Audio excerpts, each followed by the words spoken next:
Hi everyone, today I'm going to be teaching you guys a recipe, and this is Bifana in Portuguese. It's a cut of pork meat. It's not a pork chop. I'm actually not even sure what it's called in English, but basically this is the cut, and it's pork, and it's a fast fry, pork steak, I guess it's called.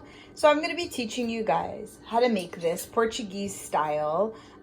This video is going to be basically in two steps. So today I'm going to be teaching you how to marinate it, and then I'm going to leave it in my fridge overnight for the next day, and then in the next day I'll teach you how to fry it. Hi guys. What I already have in here before I started making the video was about half of a beer. You can see it there. That's just going to add flavoring to the meat. I'm going to be adding salt, garlic powder, and pimentel paste. I'm going to just pause the video to add the ingredients because it's hard for me to add it while I hold the phone. And then I'll come back to you guys and basically show you how it looks like. Also, I want to share that I'm trying a new pimentel paste, and this one is, I got it at Fortino's for those that live in Canada, or like Ontario, I guess.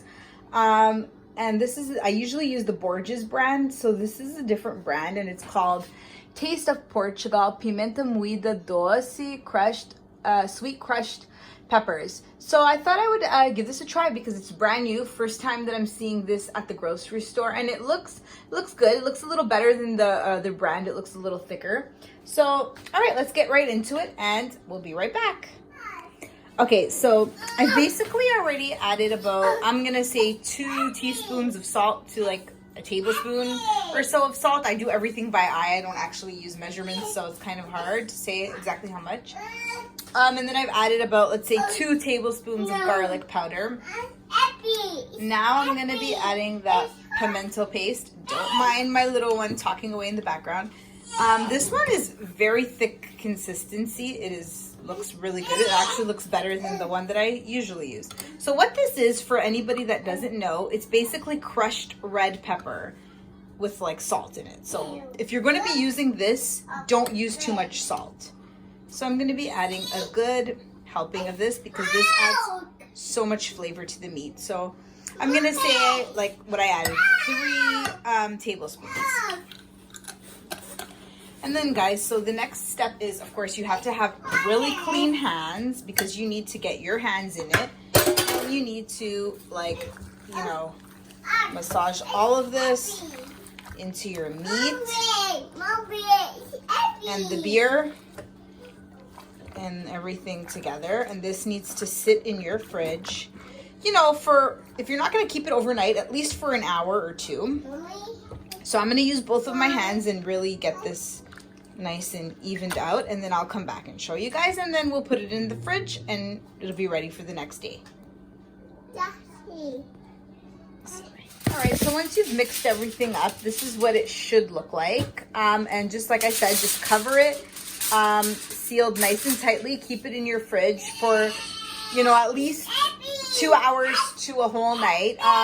You can make this quick, like if you're in a hurry and you just want to fast fry, yes, you can marinate it just like this and then fry it right away, but of course it won't be as delicious. So I'm just going to go ahead and cover this, leave this overnight, and I'll see you guys again tomorrow. Okay, so our beef has been marinating overnight. So now I have the frying pan already hot, and I'm using canola oil, and we're gonna start the frying process. So we're just gonna get one from here, throw it into the frying pan, and the frying pan should be nice and hot.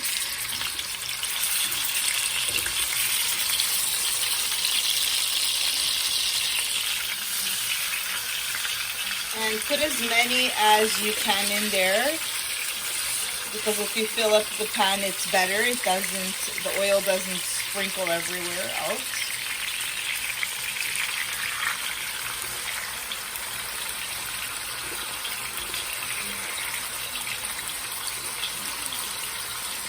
Okay, so you're gonna fry this a few minutes on each side, and then you're going to remove it. So I'm gonna let it fry and then I'll come back. Okay guys, so I have my first 3 that are already fried, and like I said, it's just a few minutes on each side, and once you see that it gets a little bit golden, you take them out. These are fast fry. And then I have here, I made a little bit of a mess on my stove top, the next 3 frying, and then I have here the rest that are sitting in the marinade. So you're basically just gonna keep frying them like so until everything is ready, and then I'm gonna show you guys the next step, because I didn't mention it in the beginning of the video, but this is actually a Portuguese sandwich recipe. It's like a street food, something that you would buy, like, you know, on the street off of like a street vendor's food truck kind of thing in Portugal, and it is just kind of like, it's a very traditional and authentic sandwich that everybody makes a little bit differently depending on where you're from, but this is how I make it. So I'm just teaching you guys how to do that. So once everything is fried, because you basically get the concept already of how to fry them, I'll come back and show you guys the next. So only fry 6 right now, and this is basically what it looks like when it's fried. I'm gonna be preparing for the next steps, and then I'll come back. Basically, when you do fry them, don't drain them or put them in like a paper towel to collect the oil, because you are gonna need those little bits of oil for flavor for the sauce. So I'll come back and show you guys the next step. Okay guys, so the next step is the sauce, or the onion sauce. So here I have a pan that's starting to heat up. There's nothing in there. I'm gonna add a drizzle of olive oil. So I just use the no-name brand olive oil. So bear with me guys, it's hard to do all of this while holding the camera. So I don't know, 2 tablespoons maybe that is, or 1 tablespoon, I'm not even sure. A drizzle. So a drizzle of olive oil. And we're gonna let that heat up just a little bit more. And then here I prepared half an onion, which you're gonna cut up like this. I mean, if you're gonna make a lot, you're gonna use more, 1 onion, 2 onions. Basically only me and my husband are the ones that eat the onion, not the kids. So that's why I'm only preparing half an onion. You're gonna need salt, garlic, cloves or garlic powder. I prefer garlic powder, black pepper, and then tomato sauce. So, okay, that seems like it's a little bit hotter. Let me I'm gonna just put my onions in there, and my onions in my olive oil, which are starting to heat up. To this, I'm gonna add a dash of salt, a dash of garlic powder, and some black pepper. So I'm gonna, to add the salt, I'm gonna have to come back, but then I can add the garlic pepper. Okay, so I added a very small dash of salt, like less than a teaspoon, because you gotta keep in mind that your meat is already well marinated. So now I'm just gonna add some garlic powder. You can add as much as you want, because I don't use the salted kind. And I'm gonna be adding a little bit of black pepper. As you can see, I added a little bit of black pepper in there. I don't like too much black pepper. It's like the flavor, so I just put very little, but put as much as you like. And basically, you're just gonna let these onions saute and fry and, you know, cook nicely. And like mix them up, let the ingredients all mix up.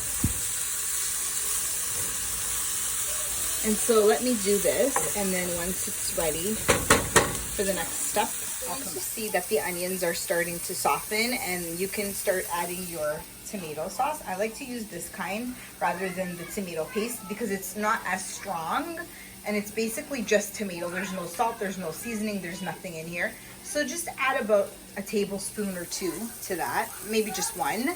So I'm gonna do that, and then I'll come back. Okay, so I've gone ahead and done that. And then you're basically just going to mix the onions in that and let them continue to fry. It's kind of hard to do it while holding the phone. Sorry guys, but basically you get the idea of what you're supposed to do. And you just do that until the onions are completely ready. Don't let them burn. Yep, and so I'll be back. Okay, so this is pretty much ready. Normally what I would do now is get the bowl that I have my meat in and just put everything back in here with the juices and everything and let it like simmer a little bit more. But because I need this frying pan right now, I'm not gonna do that. What I'm gonna do is I'm just gonna put this over top of where I have my meat. And I'm gonna be making French fries here for the kids, but basically that's what you're supposed to do. And then I'll let you, I'll come back and let you guys see 2 serving options. Once you want to eat it in a sandwich and you want to eat it with like rice and French fries, this is how it would look like once plated.